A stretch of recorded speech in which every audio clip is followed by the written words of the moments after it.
अस्सलाम वालेकुम। कैसे हैं आप सब लोग? ओके, लास्ट वीडियो के अंदर हमने डिस्कस किया था फाइफो मेथड। आज हम उसी से आगे स्टार्ट करते हैं। फाइफो से आगे सेकंड मेथड स्टार्ट करते हैं। इधर ही फाइफो से आगे मैं लाइफो स्टार्ट करूंगी और दोनों का कंपैरिजन भी बेटर हो जाएगा कि हमें किस तरह से इन मेथड्स को अप्लाई करना है। तो यहाँ पे आज हम बनाने लगे हैं लाइफो मेथड। लाइफो से पहले मैं रिकमेंड करूंगी कि आप फाइफो मेथड के लिए पिछली मेरी वीडियो देख के आए, ताकि आपको आइडिया हो जाए कि फाइफो इजीली अप्लाई कैसे किया जाता है। तो यही मेथड हम, यही क्वेश्चन कंटिन्यू करेंगे लाइफो के लिए। लाइफो मेथड है लास्ट इन फर्स्ट आउट।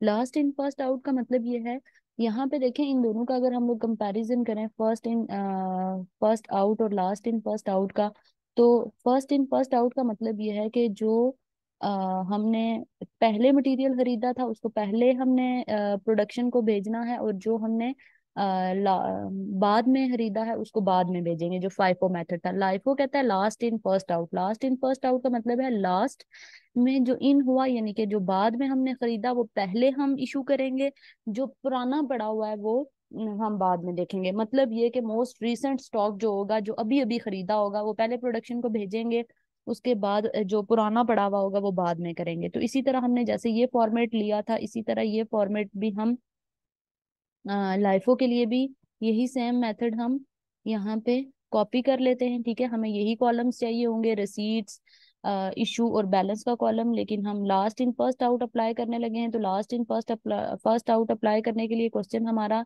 यही सेम रहेगा।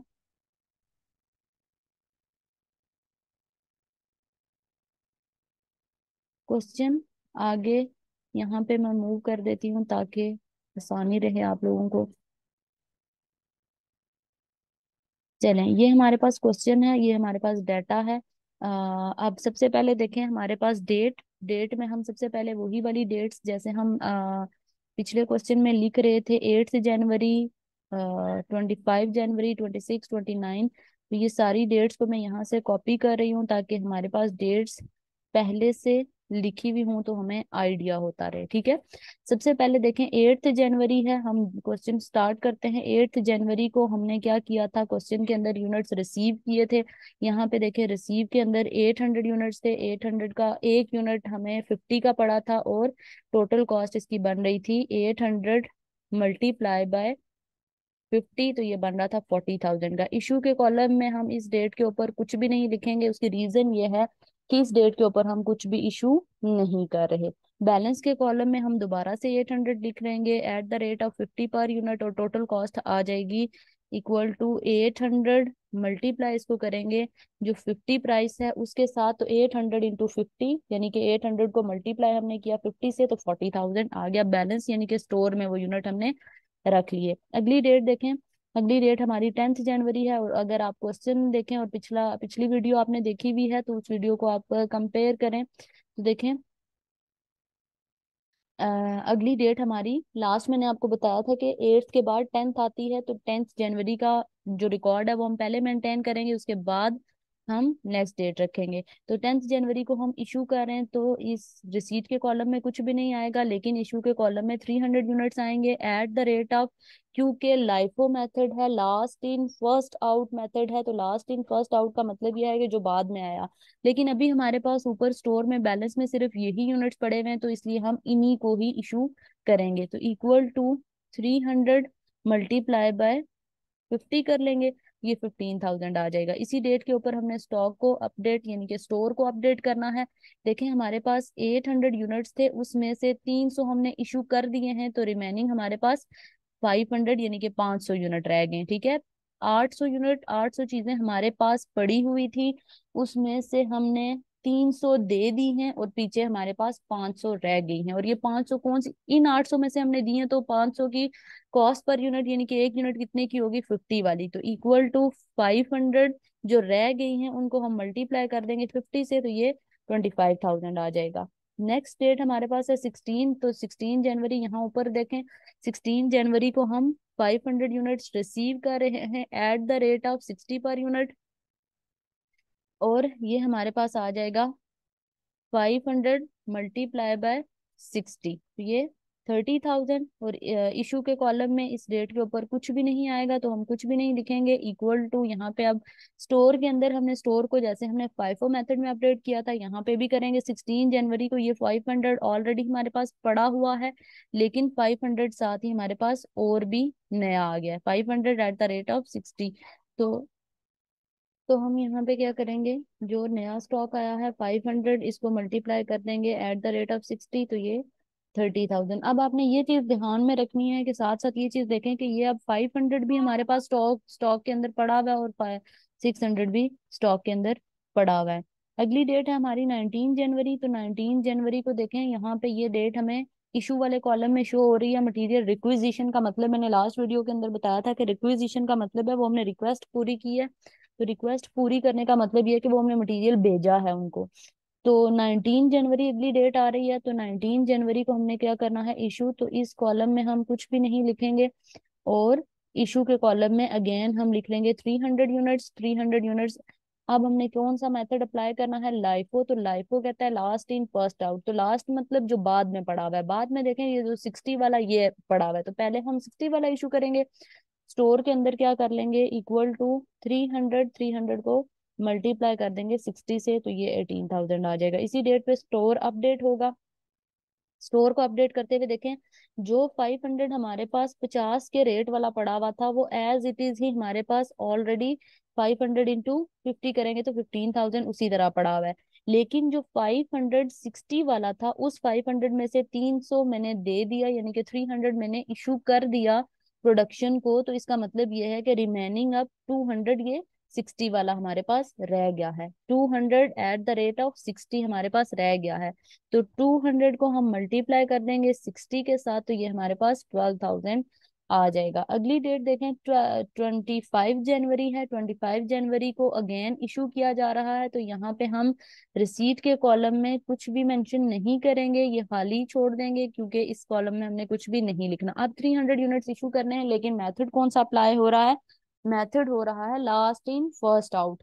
लास्ट इन फर्स्ट आउट मतलब जो बाद वाला स्टॉक है वो हमने पहले इशू करना है, जो पहले वाला स्टॉक है वो हमने बाद में इशू करना है।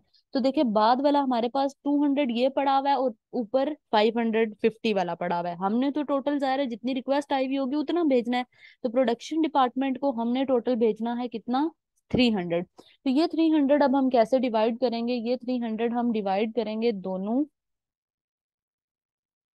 ये हम डिवाइड करेंगे किस तरह से, कि यहाँ पे हम 300 की डिवीजन इस तरह से करेंगे कि इसमें से 200 जाएगा @60।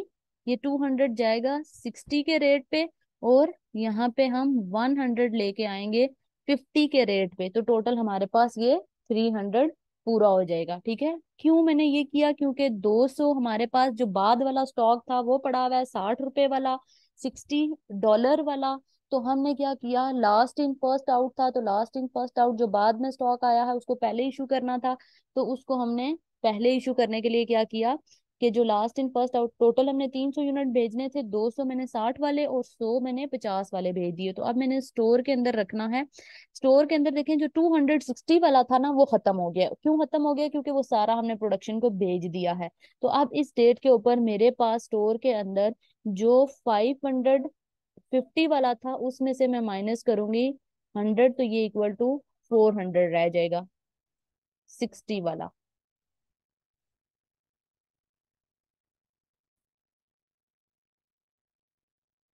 तो अब हमारे पास ये 400 यूनिट्स रह गए हैं जो 50 प्राइस वाले थे, इक्वल टू हम कर देंगे 400 × 50, क्योंकि जो 60 वाले थे वो सारे खत्म हो गए हैं। और अगर आप लाइफो को कंपेयर करें, जो हमने पहले पिछली वीडियो में देखा था, तो देखें पहले हमने जो 250 वाले थे वो सारे दे दिए थे, और 60 वालों में से बच गए थे।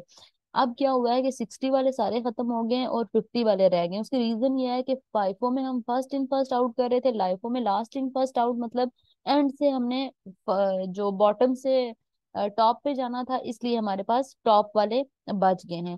अगली डेट हमारे पास है 26 जनवरी। 26 जनवरी को देखें, हम क्या कर रहे हैं, 26 जनवरी को हम अगेन यूनिट्स रिसीव कर रहे हैं। यहाँ पे देखें क्वेश्चन के अंदर 26 जनवरी को हम यूनिट रिसीव कर रहे हैं। तो रिसीव कर रहे हैं हम 700 यूनिट्स, यूनिट्स के कॉलम में मैंने 700 लिखा, एक यूनिट कितने का मिला, 70 का एक यूनिट था। टोटल हमें कितने के मिले, 700 इंटू 70, तो ये 49,000 बन गया। इशू के कॉलम में इस डेट पे कुछ भी नहीं लिखा जाएगा, उसकी रीजन ये है कि इस डेट को हम इशू नहीं कर रहे। 700 यूनिट्स नए आ गए 70 रेट के ऊपर, और इक्वल टू 700 मल्टीप्लाई बाय 70 हमने कर लिया, तो ये 49,000 बन गए। लास्ट डेट है हमारी 29 जनवरी, इस डेट को हम रिसीट नहीं कर रहे, इस डेट को हम इशू कर रहे हैं, तो रिसीट के कॉलम में कुछ भी नहीं आएगा। आप यहाँ पे क्वेश्चन दोबारा से देख सकते हैं, क्वेश्चन में देखें, इशू जो मटेरियल रिक्विजिशन थी वो 29 जनवरी को हम इशू कर रहे हैं, तो इशू हम क्या करेंगे, 300 यूनिट्स। हर बार हमने 300 के यूनिट ही इशू किए हैं, 300 यूनिट्स इशू किए हैं। लाइफो मेथड है, लाइफो मेथड ये कहता है लास्ट इन फर्स्ट आउट, तो लास्ट में हमने 70 रेट वाला लिया है, तो इसका मतलब 300 एट द रेट ऑफ 70 हो जाएंगे। तो 300 को हम मल्टीप्लाई कर देंगे 70 से, 300 इंटू 70 21,000। इस डेट को हमने स्टोर को अपडेट करना है, तो देखें स्टोर में 400 यूनिट्स 50 वाले ऑलरेडी पड़े हुए थे, ये जो 400 हैं इनको हमने नहीं छेड़ा, ये एज इट इज 400 पुराने वाले पड़े हुए हैं, तो ये एज इट इज आ जाएंगे। और 700 यूनिट्स हमारे पास, सॉरी 700 में जो थे उनमें से हमने क्या किया है, 300 इशू कर दिए हैं, तो पीछे हमारे पास बचे 400, तो इक्वल टू 400, 400 ये हमारे पास बचे थे 70 रुपए वाले, तो इक्वल टू 400 मल्टीप्लाई बाय 70 हमने किया, तो ये हमारे पास 28,000 आ गया। अब हमने यहाँ पे क्लोजिंग वैल्यू और इशू प्राइस कैलकुलेट करनी होती है। तो क्लोजिंग वैल्यू के लिए ये जो लास्ट दो वैल्यूज हैं जो बच गए यूनिट्स, उनकी जो टोटल कॉस्ट है उनको हम ऐड कर लेंगे। ऐड करने के लिए एक्सेल पे मैं सम का फंक्शन अप्लाई कर रही हूँ। आपने कैलकुलेटर पे इन आखिरी दो वैल्यूज को, जो यूनिट आपके स्टोर में यानी कि स्टॉक में बच गए हैं, उनको ऐड कर देना है, ये आपकी क्लोजिंग वैल्यू आ जाएगी। इसी तरह क्लोजिंग स्टॉक, क्लोजिंग स्टॉक में देखें 4 और 4, 800 यूनिट्स हमारे पास क्लोजिंग स्टॉक में बचे हैं, ये 800 यूनिट्स हमारा क्लोजिंग स्टॉक है। और हमने इशू कॉस्ट निकालनी होती है, तो इशू कॉस्ट देखें, ये सारी की सारी जो इशू जितनी बार हुआ है इसका हम सम कर लेंगे, सम का मतलब ऐड। तो ये इशू जितनी भी वैल्यूज इशू की थी उन सबको हमने ऐड किया, तो टोटल हमारे पास ये इशू कॉस्ट आ गई बाय लाइफो मेथड। अब लास्ट इन फर्स्ट आउट के अकॉर्डिंग देखें, इशू कॉस्ट कुछ और आ रही है और क्लोजिंग वैल्यू कुछ और आ रही है। ये हमारे पास क्लोजिंग वैल्यू है, ये हमारे पास क्लोजिंग वैल्यू हम लिखेंगे इसको, और ये हमारे पास 800 यूनिट्स क्लोजिंग स्टॉक है, और ये हमारे पास इशू कॉस्ट है। ठीक है, तो इस तरह से हमने क्या करना होता है, ये इशू कॉस्ट और क्लोजिंग वैल्यू कैलकुलेट करनी होती है। होपफुली आपको ये आइडिया क्लियर हुआ होगा लाइफो फाइफो का। अगर कोई भी चीज आपको स्टिल समझ नहीं आती तो नीचे दिए गए इंस्टा लिंक पे आप मुझे डीएम कर सकते हैं, वहां पे मैं आपकी क्यूरीज का आंसर करूंगी। और वीडियो को एंड तक देखा करें, लाइक करें, शेयर करें और सब्सक्राइब करें।